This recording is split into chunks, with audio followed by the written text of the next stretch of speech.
So the Arizona Church Security Network works on the premises of four pillars. And last time we talked about our first pillar, which is preparation.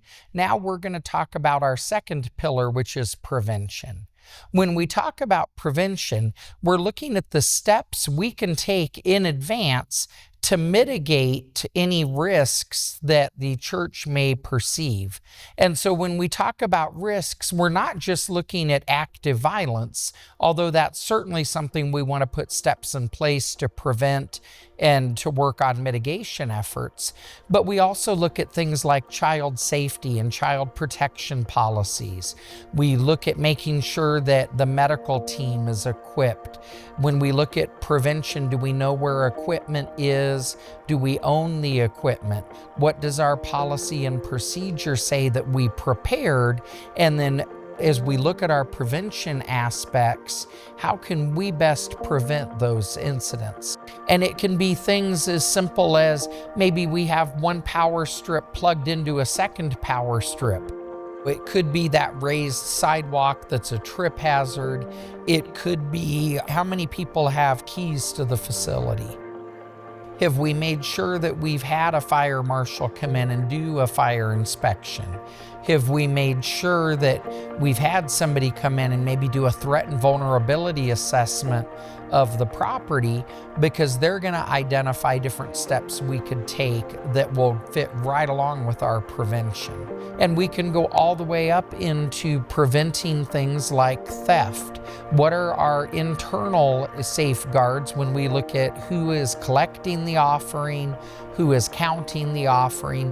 What are our accounting policies and procedures? The recognition of potential problems and being able to stop those prior to having that issue is absolutely vital. So when we look at prevention, what we have to look at is what can we change? That's a huge part of what we're doing in our prevention planning. We're looking at how do we reduce the opportunity for different types of events, different types of crimes to occur. I can't change the offender or the bad guy's motivation for the offense or their intention to commit that offense, because only that individual can change that. And so they can have all the intentions of committing an act. They can have the skills and training or other information that's necessary for them to commit that act. But we can influence the opportunity, because when we remove that opportunity, it's not possible for that criminal act to occur. When we look at prevention, communication really is key. Communication's vital in everything we do, and it transcends all four pillars. But making sure we know who to contact, and most importantly too, that we don't just have one person to contact. When we look at the prevention side, how do I have the confidence I need to address somebody who just doesn't look right as they're approaching the building or is suspicious in some way?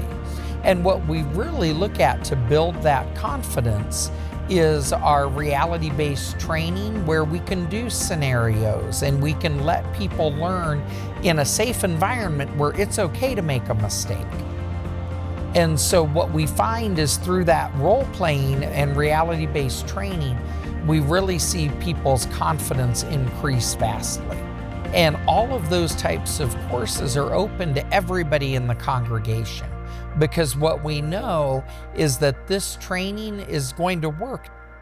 And so we really encourage everybody that has a desire to come out and learn to do just that, because we know prevention is largely done through our recognition of potential threats or negative situations.